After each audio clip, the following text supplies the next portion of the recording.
सरोज रज निज मनु मुकुरु सुधारि वरनउ रघुबर विमल जसु जो दायक फलचारि बुद्धिहीन तनु जानिके सुमिरो पवन कुमार बल बुद्धि विद्या देहु मोहि हरहु कलेस विकार।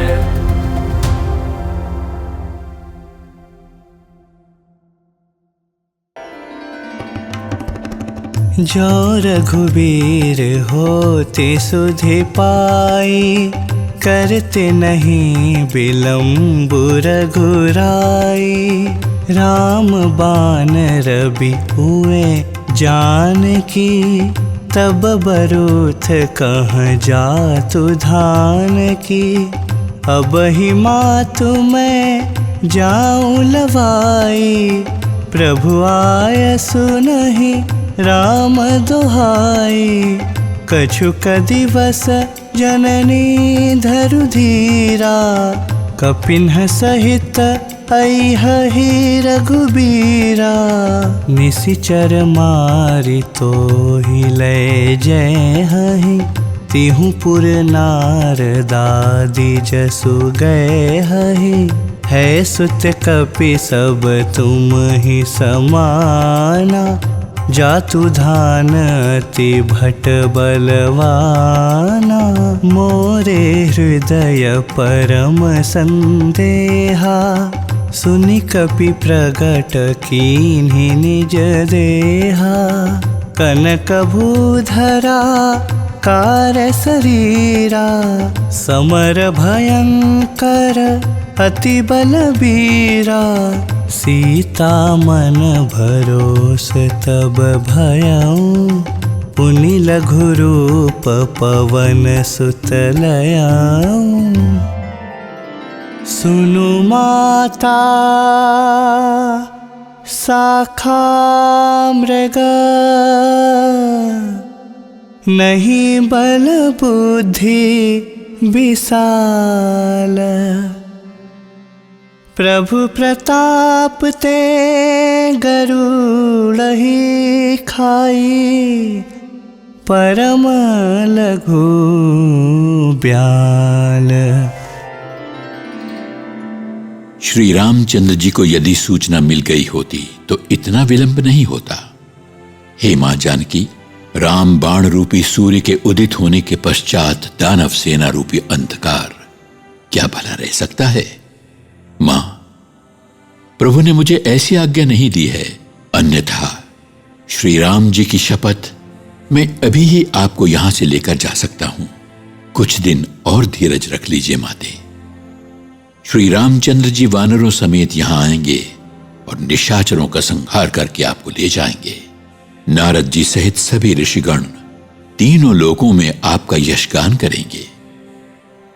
इस पर सीता जी ने कहा, किंतु पुत्र, तनिक संशय तो मुझे अभी भी है कि वानर तो सभी तुम्हारी तरह ही होंगे, जबकि ये दानव अत्यंत बलशाली और बड़े ही भयंकर हैं।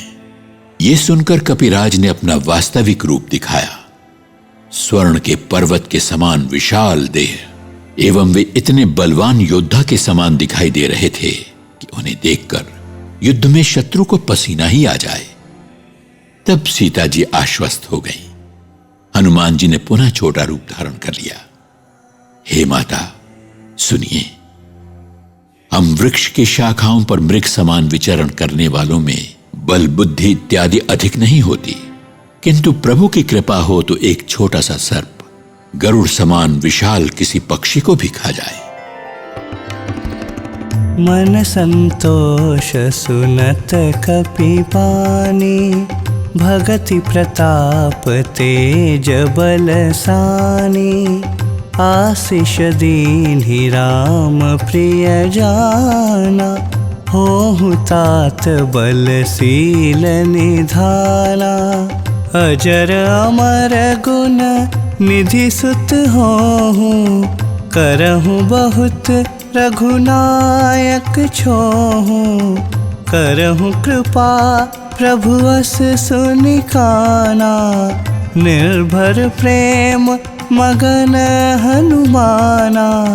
बार बार नाए सि पद सीसा, बोला बचन जोरी कर कीसा। अब कृत कृत्य भयउ मैं माता, आशीष तव मोघ बेख्याता। सुनहु मातु मोहि अतिशय भूखा, लागी देखि सुंदर फल रूखा। सुनु सुत करहि विपिन रखवारी, परम सुभट रजनीचर भारी। तिन्ह कर भय माता मोहि नाहि, जो तुम सुख मानहु मन माहि। देखी बुद्धि बल निपुण कपि, कहेउ जानकी जाहु। रघुपति चरण हृदयं धरि, तात मधुर फल खाहु। हनुमान जी की भक्ति, प्रताप, तेज एवं बल से सनी वाणी सुनकर सीता जी संतुष्ट हो गईं।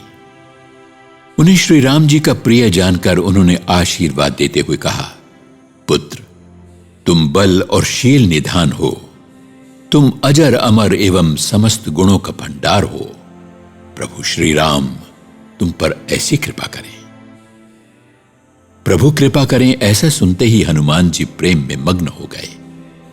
उन्होंने बारंबार सीता जी के चरणों में शीश नवाया और हाथ जोड़कर कहा, मैं कृतार्थ हो गया माते। सभी जानते हैं कि आपका आशीर्वाद कभी मिथ्या नहीं हो सकता। और सुनिए मां, इन वृक्षों में लगे मधुर फलों को देखकर मुझे बड़ी भूख लगाई है।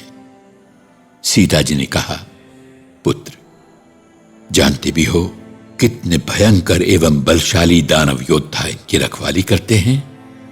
इस पर हनुमान जी ने कहा, मां, उनका तो मुझे कोई भय नहीं है, यदि आप आज्ञा भर दे दें।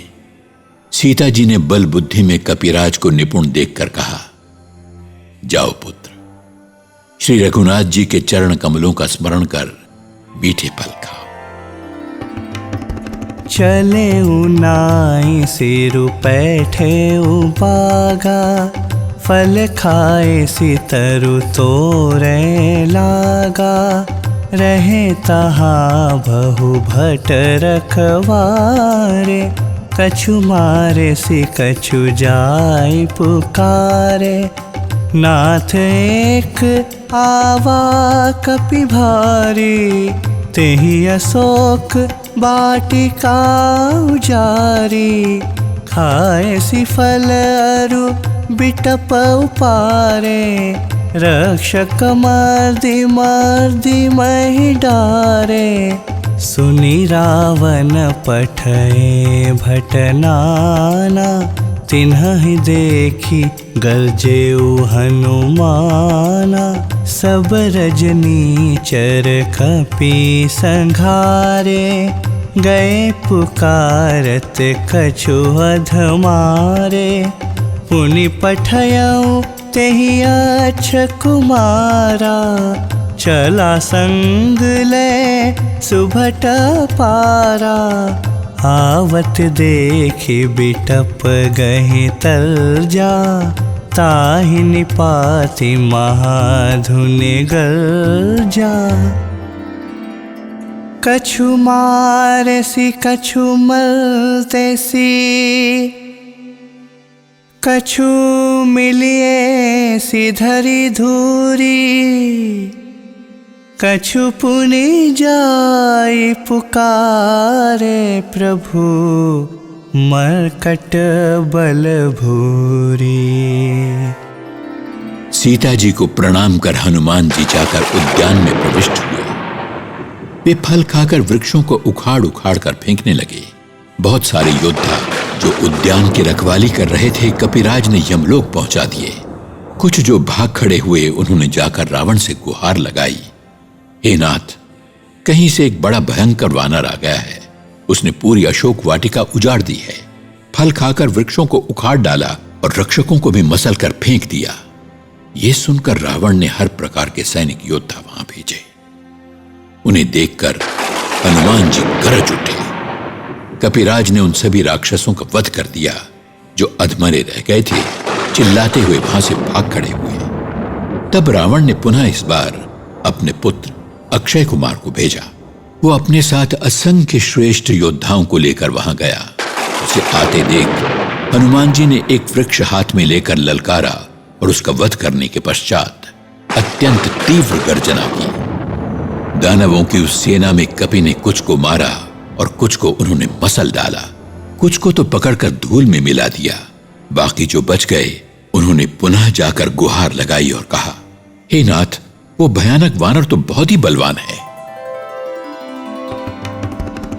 सुनि सुत बधलंकेश रिसाना, पठेसि मेघनाद बलवाना। मारसि जनि सुत बांधे सुताहि, देखिय कपिहि कहाँ कर आहि। चला इंद्रजित अतुलित जोधा, बंधु निधन सुनि उपजा क्रोधा। कपि देखा दारुण भट आवा, कट कटाई गर्जा रुधावा। अति विशाल तरु एक उपारा, बिरथ कीन्ह लंकेश कुमारा। रहे महाभट ताके संगा, गहि गहि कपि मर्दई निज अंगा। तिन्हि निपाति ताहि सन बाजा, भिरे जुगल मानहु गजराजा। मुठिका मारी चढ़ा तरु जाई, ताहिक क्षण मूर्छाई। उठी बहोरी किन्हीं सी बहुमाया, जीति न जाए प्रभंजन जाया। ब्रह्मास्त्र तेहि साधा, कपि मन कीन्ह विचार। जो न ब्रह्म सर मानऊ, महिमा मिटई अपार। अपने पुत्र की मृत्यु का समाचार सुनकर रावण आग बबूला हो उठा। उसने अपने महाबलवान पुत्र मेघनाद को भेजते हुए उससे कहा, पुत्र, तुम उस वानर का वध मत करना, बल्कि तुम उसे बांधकर यहां लाओ, देखें तो आखिर वो आया कहां से है। मेघनाद, जिसने इंद्र को भी पराजित किया था, वो योद्धा जिसकी तुलना भी नहीं की जा सकती, चल पड़ा। अपने भाई की मृत्यु का समाचार सुन वो बहुत ही क्रोधित हो उठा। हनुमान जी ने एक और पराक्रमी योद्धा को आते देख कटकटाकर गर्जना की और दौड़ पड़े। उन्होंने एक बहुत ही बड़ा वृक्ष उखाड़ा और लंकापति के पुत्र पर प्रहार कर उसे विरथ कर दिया। उसके साथ जो अन्य योद्धा थे, हनुमान जी पकड़ पकड़ कर उन्हें अपने शरीर के अंगों से मसलने लगे। उनको मारकर वे फिर मेघनाद से भिड़ गए। उन्हें देख ऐसा प्रतीत होता था जैसे दो हाथी आपस में लड़ रहे हों। उन्होंने मेघनाद को एक ऐसा घूंसा मारा जिससे उसे क्षण भर तो मूर्छा ही आ गई और वे जाकर एक वृक्ष पर चढ़ गए। पुनः उठकर मेघनाद ने बहुत माया करने की चेष्टा की, किंतु वो पवन पुत्र का बाल भी बांका नहीं कर पाया। अंत में हारकर वो ब्रह्मास्त्र का प्रयोग करने लगा। ये देखकर कपिश्रेष्ठ ने सोचा, यदि मैंने ब्रह्मास्त्र को विफल कर दिया तो इसकी महिमा मिट जाएगी। ब्रह्मबान कपि कहु तेहि मारा, परतिहु बार कटकु संघारा।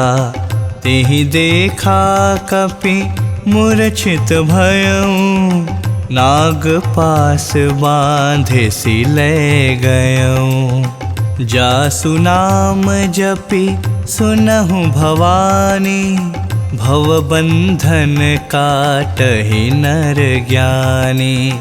तासु दूत की बंध तरुआवा, प्रभु कारज लगी कपि बंधावा। कपि बंधन सुनी निश्चर धाये, कौतुक लागी सभा सब आए। 10 मुख सभा दिखी कपि जाई, कहीं न जाई कछु अति प्रभुताई। कर जोरे सुर दिशि पविनीता, भ्रुकटि बिलोकत सकल सभीता। देखी प्रताप ना कपि मन शंका, जिमियहि गण महु गरुड़ शंका। कपिहि बिलोकी दसानना, बिहसा कहीं दुर्बाद। सुत बध सुरती कीन्ही पुनि, उपजा हृदयं विषाद। उसने कपिराज पर ब्रह्मास्त्र से प्रहार किया, जिसके आघात से वे वृक्ष से नीचे गिर पड़े, किंतु गिरते समय भी उन्होंने बहुत सारी सेना मार डाली। जब उसने देखा कि कपिराज मूर्छित हो गए हैं, तब वो नागपाश से बांधकर उन्हें ले गया। भगवान शंकर पार्वती जी से कहते हैं कि हे भवानी सुनो, जिसके नाम मात्र का जाप करने से लोगों के भव बंधन कट जाते हैं, तब क्या कोई बंधन भला उनके दूत को बांध सकता है? उन्होंने तो प्रभु के कार्य के लिए ही अपने को बंधन में बंधवा लिया। वानर के बांधे जाने की सूचना पाकर कौतूहलवश सभी निशाचर सभागार में पहुंचे। वहां पहुंचकर हनुमान जी ने रावण की सभा में एक दृष्टि डाली। उसके ऐश्वर्य का वर्णन करना ही कठिन है। देवता, दिक्पाल इत्यादि सभी लोग भयभीत हो खड़े खड़े विनम्रता से हाथ जोड़कर रावण की बहुत आग रहे हैं। रावण का ऐसा प्रताप देखकर भी कपि श्रेष्ठ को लेश मात्र भी भय नहीं हुआ। वे ऐसे निशंक खड़े रहे जैसे सर्पों के समूह में मानो साक्षात गरुड़ जी निर्भय खड़े हों।